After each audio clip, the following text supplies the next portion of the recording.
बिस्मिल्लाहिर्रहमानिर्रहीम। अस्सलाम वालेकुम नादरीन, आप यूट्यूब चैनल देख रहे हैं। मैं इमरान खान हूँ। नादरीन, सबसे पहले तो एक खबर रिपोर्ट हुई है और ख़बर ये है कि फ़ील्ड मार्शल आसिम मुनीर कोई रात भर राब्ते में रहे और जेडी वेंस जो अमरीकी नायब सदर है उसके साथ रब्ता हुआ, स्टीव विटकॉफ जो इस रीजन के अंदर इंचार्ज है, अमरीकी नुमाइंदा है, उसके साथ रब्ता हुआ और अब्बास अरागची जो ईरान के वज़ीर ख़ारिजा हैं उसके साथ भी रब्ता हुआ। ये दावा किया जा रहा है।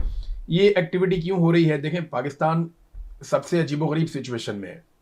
ईरान ने पाकिस्तान को बहुत सपोर्ट की है और सऊदी अरब ने भी पाकिस्तान को बहुत सपोर्ट की है। अब इन दोनों की लड़ाई में पाकिस्तान का किरदार सिर्फ और सिर्फ एक सुलह करवाने वाले का होना चाहिए और यही हो सकता है। लेकिन अगर पाकिस्तान को इस लड़ाई में उतरना पड़ गया तो सऊदी अरब ने पाकिस्तान को बहुत सारा पैसा वैसा दिया हुआ है, हमारे कौमी खजाने का सत्यानाश हो जाएगा। और ईरान ने हाल ही में पाकिस्तान को इतनी सहूलत दी है कि जहां पूरी दुनिया के लिए उसने आपने हुर्मुज़ को बंद किया था, हमारे वहां से शिप गुजरते रहे हैं। और अगर पाकिस्तान ईरान के खिलाफ एक लड़ाई में जाता है तो पाकिस्तान के अंदर जो शिया कम्युनिटी है खास तौर पे, और अभी तो सारे के सारे ही जो है वो इसके खिलाफ है, चाहे शिया या सुन्नी है, कोई भी है, तो पाकिस्तानी रद्देअमल बड़ा खौफनाक देंगे और उस रद्देअमल को पाकिस्तानी जर्नैलों ने भांप भी लिया है। तो बड़ी ऑकवर्ड सिचुएशन है और पाकिस्तान ने पूरी कोशिश की है जंगबंदी करवाने की और पाकिस्तान को यही करवाना चाहिए, यही पाकिस्तान का रोल होना चाहिए। पाकिस्तान का कोई भी वज़ीर आज़म हो, पाकिस्तान में किसी की भी हुकूमत हो, पूरी कोशिश करनी चाहिए कि खित्ते में कोई भी लड़ाई है उस लड़ाई को रुकवाया जाए।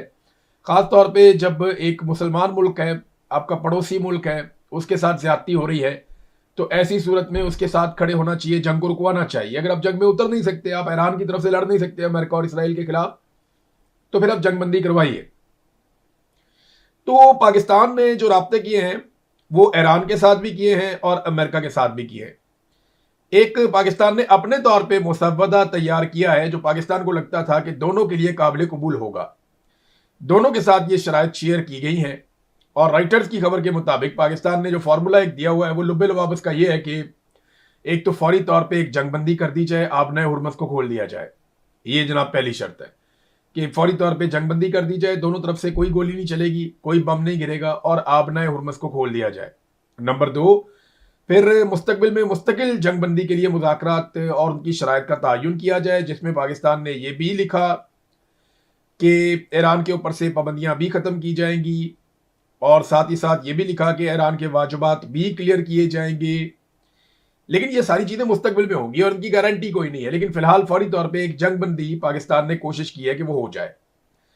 अब अमेरिका इससे पहले ये कह चुका है कि 48 घंटे की जंगबंदी होनी चाहिए। अमेरिका ने एक दरखास्त की थी ईरान के मुताबिक कि 48 घंटे के लिए जंगबंदी कर देते हैं। इस दरखास्त को ईरान ने मुस्तरद कर दिया था। ईरान ने कहा था जंगबंदी की कोई जरूरत नहीं, आप लड़ाई लड़ते रहें बेशक। और वो वजह सिर्फ एक ही है, एतबार। ईरान अगर पाकिस्तान के कहने पर मौजूदा हालात में एक बैकफुट पे जाके एतबार कर लेता है और आबना हुर्मुज़ को खोल देता है, तो याद रखिएगा जब दोबारा ईरान आबना हुर्मुज़ को बंद करेगा और जब दोबारा लड़ाई में उतरेगा तो सारा मलबा ईरान पे गिर जाएगा और दुनिया ईरान को यह कहेगी जब जंगबंदी हो गई थी तो दोबारा से ये कर देगी, क्या जरूरत है। तो तब ईरान की बात भी कोई नहीं मानेगा। जब ईरान कहेगा जी पाबंदियां खत्म नहीं की, वादे पूरे नहीं किए, तो वो फिर जब हाथ से चीज निकल जाए तो निकल जाती है। आलमी सतह पे मामला ऐसे ही चलते हैं। तो ईरान मुस्तकबिल की पेशबंदी कर रहा है। वो ये जानता है कि अगर अभी वो पीछे हट जाते हैं तो बाद में आगे बढ़ना उनके लिए बहुत मुश्किल हो जाएगा और जहां तक वो आगे बढ़े हैं इसका मलबा सारा का सारा गिर रहा है अमेरिका पे और इसराइल पे, तो ठीक है उन्हीं पे मलबा रहे। आज जो सिचुएशन है उसका बर्डन अमेरिका पे, डोनाल्ड ट्रंप पे और नेतन्याहू पे है। कल जो कुछ दोबारा होगा उसका मलबा ईरानी की आदत पे भी बढ़ सकता है। ईरान इस बात को समझता है। देखिए ना, चाइना एक वर्ल्ड सुपर पावर है। वो क्या कहता है? चाइना कहता है कि आबना हुर्मुज़ की बंदिश ईरान की वजह से नहीं हुई। वो ये कहता है कि यह बंदिश हुई है अमेरिकी और इसराइली गैर कानूनी हमले की वजह से। पहली मर्तबा रशिया बहुत खुल खुल कर बोल रहा है। रशिया ये कह रहा है कि आप होते कौन है धमकियां लगाने वाले, अल्टीमेटम देने वाले। बल्कि रशिया ने यह कहा कि हम ये जंगबंदी करवा सकते हैं, हम किरदार अदा कर सकते हैं। यही बात चाइना ने भी की कि हम भी ये कर सकते हैं, लेकिन धमकी आमेज रवैया बंद किया जाए, अल्टीमेटम देना बंद किया जाए और कोई लॉजिक के ऊपर आकर बात की जाए। ईरान ने जो मांगा वो बड़ा जायज है। ईरान ने कहा जी कि आप हमारे ऊपर आइंदा कभी हमला नहीं करेंगे, इसकी गारंटी देंगे आप। दूसरा, आप हमारे ऊपर पाबंदियां खत्म करेंगे। तीसरा, हमारे जो वाजिबात हैं वो भी अदा किए जाएंगे। जो ईरान का हक है वो ईरान को लौटाया जाएगा। ये बड़ी इंपॉर्टेंट चीजें हैं जो उन्होंने मांगी है। 4-5 शराइत ईरान की मंजरें यहाँ पे आई हुई थी। अब आसिम मुनीर साहब के बारे में दावा किया जा रहा है कि वो इन लोगों के साथ राब्ते में रहे, अमेरिकन और ईरानियों के साथ। ये पाकिस्तान की तौहीन है, हमारा आईन इसकी इजाजत नहीं देता। अवामी शऊर की तौहीन है, अवामी मैंडेट की तौहीन है कि एक फौजी ऑफिसर जो है वो पाकिस्तान के खारजी मामलात के अंदर मुदाखलत करे। आसिम मुनीर साहब को कोई हक नहीं पहुंचता कि वो पाकिस्तान की नुमाइंदगी करें उन मामलात में जिनका मैंडेट उनके पास नहीं है। ये पाकिस्तान की बतौर एक रियासत तौहीन है जो पाकिस्तान के फौजी ऑफिसर अपना हलफ तोड़ के बार बार करते हैं। ये काम किसी अवामी मुंतखब नुमाइंदे को करना चाहिए था, या किसी ऐसे ब्यूरोक्रेट को करना चाहिए था जो वजारत खारजा से मुंसलिक है, या वो लोग जिनकी ये जिम्मेदारी है उन्हें यह काम करना चाहिए था। ये काम आसिम मुनीर साहब का है नहीं। आज अगर काम निकल भी जाता है या थोड़ी वावाकारी हो भी जाती है तो तारीख कोई अच्छी नहीं बन रही कि जर्नैल पाकिस्तान के खारजी मामलात में मुदाखलत कर रहे हैं। और ये मुदाखलत नई नहीं है, ये बहुत पुरानी मुदाखलत है और लंबे अरसे से चलती चली आ रही है। तो इस सिलसिले को कभी तो रुकना है ना, कहीं तो रुकना है। तो ईरान ने जनाब जो पाकिस्तान ने ऑफर दिया और जो चीजें दी, अब उसके बाद ईरानी सोर्सेज ने कुछ खबरें बाहर निकाली और कुछ खबरें आलमी मीडिया में छप भी गई। वो पाकिस्तान को टारगेट नहीं करते ईरानी, वो बहुत समझदार है। वो पाकिस्तान को वापस जवाब देते हुए बड़े मोहतात रहते हैं, और अगर कोई सख्त चीज कहनी होती है तो वो पाकिस्तान को जवाब दिए बगैर अमेरिका को मुखातिब करके कह देते हैं या इसराइल को मुखातिब करते हुए कह देते हैं। क्योंकि पाकिस्तान को ईरान ने वो सारी फैसिलिटीज दी हैं जो किसी भी मुल्क को वो दे सकते थे। उन्होंने कहा जनाब तेल भी ले जाएं, सस्ता तेल ले जाएं, हमसे कुछ चाहिए वो भी ले जाएं, हम आपके बारे में कुछ बुरा नहीं बोलते, आप हमारे भाई हैं। और अगर कोई नेगेटिव चीज आई भी तो ईरान ने उसको नजरअंदाज किया। तो पाकिस्तान जो है वो इखलाकी नुक्ता नजर से बहुत दबाव में है ईरान के। लड़ाई लड़ नहीं सकता पाकिस्तान, सीरियस जो बात है। पाकिस्तान को लड़ाई नहीं लड़नी, पाकिस्तान को सुलह करवानी है, यही वाहिद ऑप्शन है पाकिस्तान के पास। तो ईरान ने जनाब साफ इनकार कर दिया कि आपने हुर्मस कभी भी अपनी साबका हालत में वापस नहीं आएगी। ये नहीं जैसा आप चाहते हैं कि अचानक से आपने हुर्मस खुल जाए, तो वो तो नहीं होगा। वो अपनी साबका हालत में कभी भी वापस नहीं आएगी, ये ईरान ने कहा। और खास तौर पर अमेरिका और इसराइल के लिए तो बिल्कुल नहीं आएगी। ये उनके स्टेटमेंट का हिस्सा है कि आपने हुर्मस अपनी पुरानी हालत में कभी भी वापस नहीं आएगी, और खास तौर पर अमेरिका और इसराइल के लिए तो बिल्कुल नहीं आएगी, क्योंकि ईरान उन्हें अपना दुश्मन समझता है। तो नाज़रीन, डोनाल्ड ट्रंप की जो गालियां और धमकियां हैं उनको आलमी सतह पे बहुत अजीबोगरीब किस्म के रद्द-ए-अमल का सामना करना पड़ रहा है। यानी अमरीकी सदर है, बहुत बड़ा ओहदा है उसके पास, लेकिन एमनेस्टी इंटरनेशनल की सरबराह जो है उन्होंने कहा डोनाल्ड ट्रंप की धमकियां नफरत अंगेज है। उन्होंने क्लियर दिया, करार दिया। फिर डोनाल्ड ट्रंप की गालियों को लेकर अमेरिका के अंदर रद्द-ए-अमल आ रहा है। अमेरिका के अपने सेनेटर्स और सीनियर सियासतदान वो ये कह रहे हैं कि ये आदमी ज़हनी मरीज है, और एक ज़हनी मरीज के हाथों में अमेरिकन क़यादत जा चुकी है। ईरानी भी इस प्रोपेगेंडा को बहुत ज़्यादा फैला रहे हैं। ईरान की जितनी भी एम्बेसियां हैं मुख्तलिफ ममालिक में, वहाँ पे जो सफ़ीर हैं ईरान के, उनकी एक अजीब ड्यूटी लग गई है। वो सारे डोनाल्ड ट्रंप को और अमरीकी हुकूमत को ट्रोल करना शुरू हो गए हैं। उन्होंने वो मजाक उड़ाया और इस किस्म के खाके और इस किस्म के लतीफ़े बना बना के वो लगा रहे हैं कि पूरी दुनिया में अमेरिका का मजाक उड़ रहा है। नाज़रीन, कुर्दों ने भी एक प्रैंक कर दिया डोनाल्ड ट्रंप के साथ।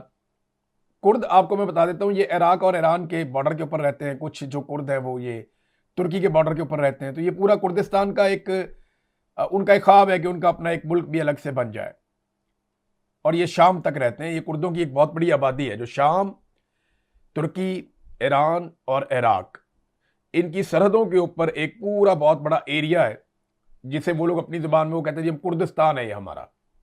तो यहाँ कुर्दों की बहुत बड़ी आबादी है। ये बड़े जंगजू लोग हैं, बड़े मजबूत लोग हैं, इनके कबाइल बड़े तगड़े हैं। ये जो कुर्द है ना, इनके बारे में एक बड़ी मशहूर शख्सियत हैं जिन्होंने यरूशलेम फतह किया था।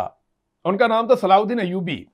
सलाहुद्दीन अय्यूबी एक कुर्द थे और उन्होंने यरूशलेम फतह किया था, और कुर्दों को उनके नाम से जाना भी जाता है। तो अब आपको आइडिया हो गया इनकी कितनी ज़बरदस्त तारीख है और ये कितने तगड़े लोग हैं।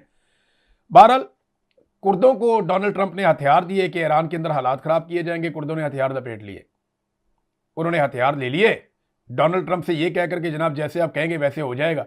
डोनाल्ड ट्रंप ने भी खुद एतराफ़ कर लिया कि हमने कुर्दों के जरिए कोशिश की लेकिन हमारे साथ प्रैंक हो गया। तो डोनाल्ड ट्रंप के साथ अरबों रुपए के हथियार लेकर प्रैंक कर दिया कुर्दों ने भी, और अब उनके पास भी हथियार है। तो अमेरिका ऐसे ही दुनिया के अंदर हथियार बांटता रहता है। इसकी वजह से जब हथियार किसी के पास जाता है तो सब एक जैसे लोग तो नहीं होते, फिर मलेशियाज बनती हैं, ग्रोह बनते हैं, दहशतगर्दी होती है, ये मामलात बढ़ते हैं।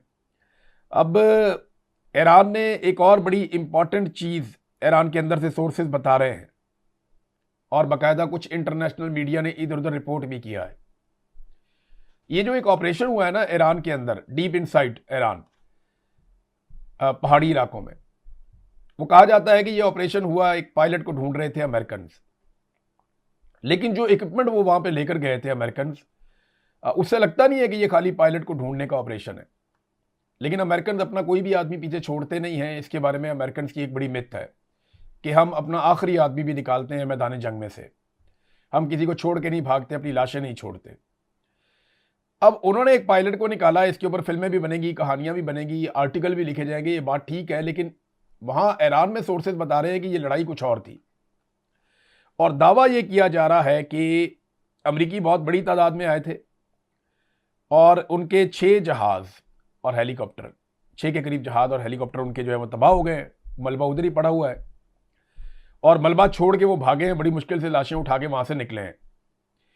ये सिर्फ पायलट की तलाश में नहीं आए थे, वो यूरेनियम की तलाश में आए थे, ये दावा किया जा रहा है। यानी अमेरिका को शायद कोई खुफिया इंफॉर्मेशन मिली इस किस्म की कि यहां पे यूरेनियम हो सकती है, तो इसको निकाल के हम उठा के अगर ले जाते हैं तो ये बहुत बड़ी अचीवमेंट हो जाएगी, पूरी दुनिया को हम रोला डाल देंगे, यूरेनियम भी दिखा देंगे। लेकिन वहां पे बड़ी सख्त मुजामत की जो कबायली थे और ईरानी फौज थी उन्होंने, और उसके नतीजे में वहां पे हेलीकॉप्टर और जहाज भी तबाह हुए और फिर अमेरिका को वहां से खाली हाथ जाना पड़ा। ये ईरान की साइड ऑफ द स्टोरी है कि ये एक अमेरिकी ऑपरेशन था और एक नाकाम ऑपरेशन था जिसमें वो अपनी लाशें लेकर भागे हैं। जबकि अमेरिकन ये कह रहे हैं कि हमारा एक फौजी जो कर्नल था एयरफोर्स का, वो वहां गिर गया था और उसको उठाने के लिए, इजेक्ट किया था उसने अपने आप को, तो उसको उठाने के लिए वहां पे फोर्सेस गई थी और उसमें बहुत नुकसान हुआ। लेकिन इसके बावजूद और बंदे भी मारे गए, लेकिन उस फौजी को, एयरफोर्स के कर्नल को वहां से रेस्क्यू कर लिया गया। ये दावा अमेरिका की जानिब से है। लेकिन तारीख बड़ी जालिम चीज़ है, हकायक और चीज़ें सामने आ जाएंगी। तस्वीर तो आ गई हैं कि C-130 वहाँ पड़ा हुआ है, किधर पड़ा हुआ है, हेलीकॉप्टर गिरे हुए हैं, जहाज़ गिरे हुए हैं, अजीबोगरीब मलबा फैला हुआ है हर तरफ। तो ऐसा लग रहा था कि अमेरिकन एयरफोर्स का छोटा सा कब्रिस्तान बना हुआ है वहाँ पे। नाजरीन, अब जरा पाकिस्तान के अंदर आ जाएं आप। पाकिस्तान में इमरान खान साहब का केस लगा हुआ था इस्लामाबाद हाई कोर्ट में। इमरान खान साहब के वकला और फैमिली सुबह सुबह निकले और पहुंचे, अलग अलग जगहों से सारे आ गए, इस्लामाबाद में हाई कोर्ट के अंदर आ गए और पता चला जनाब जजेस ही गायब हैं। अमले से पूछा, राब्ता किया, उन्होंने कहा जी जजेस तो चले गए मीटिंग में। जी कहाँ मीटिंग में चले गए, आज तो तारीख दी हुई थी। उन्होंने कहा जी जजेस मीटिंग में चले गए हैं और मीटिंग जो है वो सुप्रीम कोर्ट में है। अब इमरान खान साहब की बहन अलीमा खानम के साथ जो सेक्रेटरी है उनका एक मुकालमा भी हुआ। तो इमरान खान की बहन ने पूछा कि आज केस क्यों नहीं सुन रहे, तो सेक्रेटरी ने कहा चीफ जस्टिस सुप्रीम कोर्ट गए हैं। तो अलीमा खानम ने कहा कि कल को समाअत होगी, तो उन्होंने कहा नहीं जी, कल तुर्किश डेलीगेशन आ रहा है, उसका इस्तकबाल करना, उसकी मेज़बानी करनी है। तो अलीमा खानम ने कहा जी फिर हम तुर्किश मीडिया के पास जाते हैं, उनको जाकर बताते हैं जिनके आप मेहमान बने हुए हैं वो नाइंसाफ़ी कर रहे हैं, ज्यादती कर रहे हैं, वो हमें इंसाफ नहीं दे रहे, और फिर उसके बाद क्या अगले दिन केस सुन लेंगे। तो इस पे सेक्रेटरी ने कहा जी मैं कुछ नहीं कह सकता, चीफ जस्टिस आएंगे तो वो बताएंगे। फिर इमरान खान साहब की बहनें वहां पे बैठ गई, उन्होंने एहतजाज शुरू कर दिया। उन्होंने कहा जी इमरान खान ने हमें कहा था कि अब मेरी पार्टी को जाकर ये पैगाम दें कि वो क्यों नहीं अदालत से तारीख लेते, और तारीख लिए बगैर अदालत से क्यों उठ जाते हैं, तो हम यहां बैठे हम तारीख लेकर जाएंगे। वो फिर बैठ गए वहां पर, उन्होंने धरना दे दिया। अब वहां पर एक अजीबोगरीब सिचुएशन क्रिएट हो गई। इमरान खान साहब के वकला आए, सलमान अकरम राजा साहब आए, सलमान सफदर साहब आए, उन्होंने आकर कहा जनाब ये तो इमरान खान का केस, इसकी औकात ही कोई नहीं है, खुली अदालत के अंदर जब भी ये केस लगेगा ये केस नहीं ठहर सकता, ये नाइंसाफी है, ये ज्यादा देर नहीं ठहर सकती, लिहाजा अब जजेस केसेस को सुन ही नहीं रहे।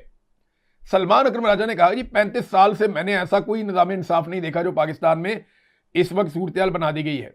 बहरहाल जब दबाव बढ़ा तो अदालत ने ये कह दिया जनाब कल समाअत हो जाएगी और 3 बजे आपको इतला कर दी जाएगी कि समाअत कितने बजे होगी। ये अब तक की इतला है, बाकी इन्फॉर्मेशन आएगी तो आपके साथ नेक्स्ट वीलॉग में शेयर कर दी जाएगी। अंदाजा करें इनकी जजों की तकारीब चल रही हैं, जजों के डेलीगेशनों के साथ मुलाकातें चल रही हैं। और भाई तुम लोगों को रखा यहाँ पे इंसाफ देने के लिए, कौम पैसा देती है इंसाफ के लिए, तनख्वाह मिलती है, मुराद मिलती है इंसाफ देने के लिए। अदालत के अंदर बैठो, बैठ कर इंसाफ दो। कितने ही लोग जबरी तौर पर लापता हैं, कितने ही लोगों का हक मारा गया है, कितने ही मजलूम बेचारे जेलों के अंदर बंद हैं। कितने लोगों का मालो दौलत माफिया खा गया है, सरकार ने कितना लोगों का जीना हराम किया है। बेशुमार चीज़ें ऐसी हैं जहां पे अदालत को काम करना है, लेकिन अदालत और जजेस सिर्फ अपनी मुराद इंजॉय कर रहे हैं, कोई भी इंसाफ देने के लिए मौजूद नहीं है। नाज़रीन, अवाम को ये कफ़ायत शारी का कह रहे हैं और ख़ुद करोड़ों के इश्तिहारात रोज़ाना की बुनियाद पर लगा रहे हैं। पीपल्स पार्टी हो या हुक्मरान जमातें हो, ये सारे के सारे प्रोटोकॉल इंजॉय कर रहे हैं।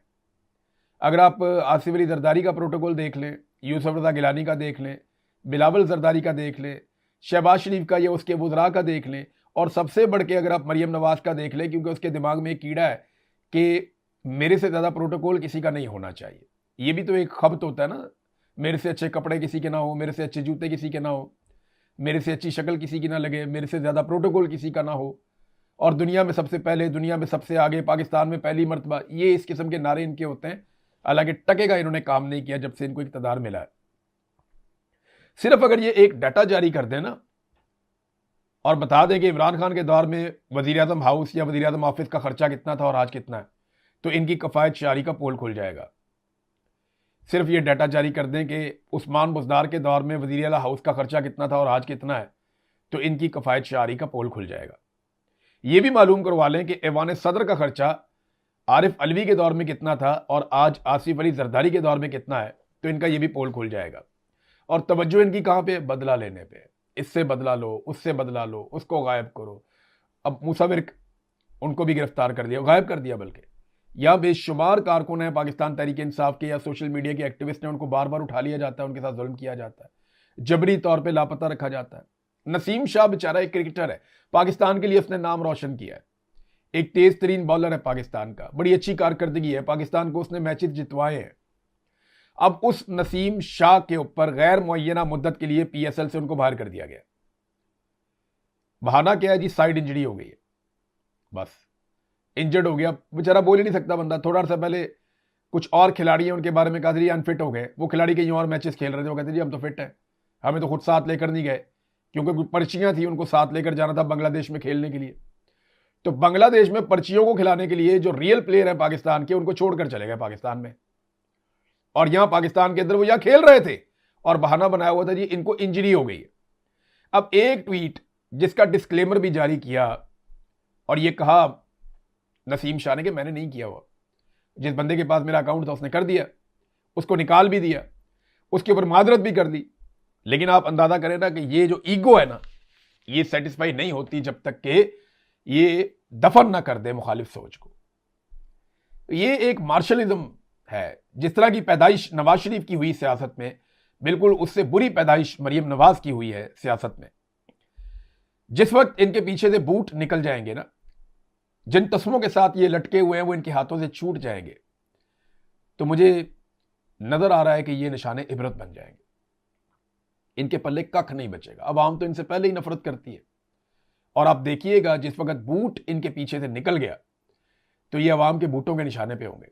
अब तक के लिए इतने, अपना ख्याल रखिएगा, अपने चैनल का भी। अल्लाह हाफ़िज़।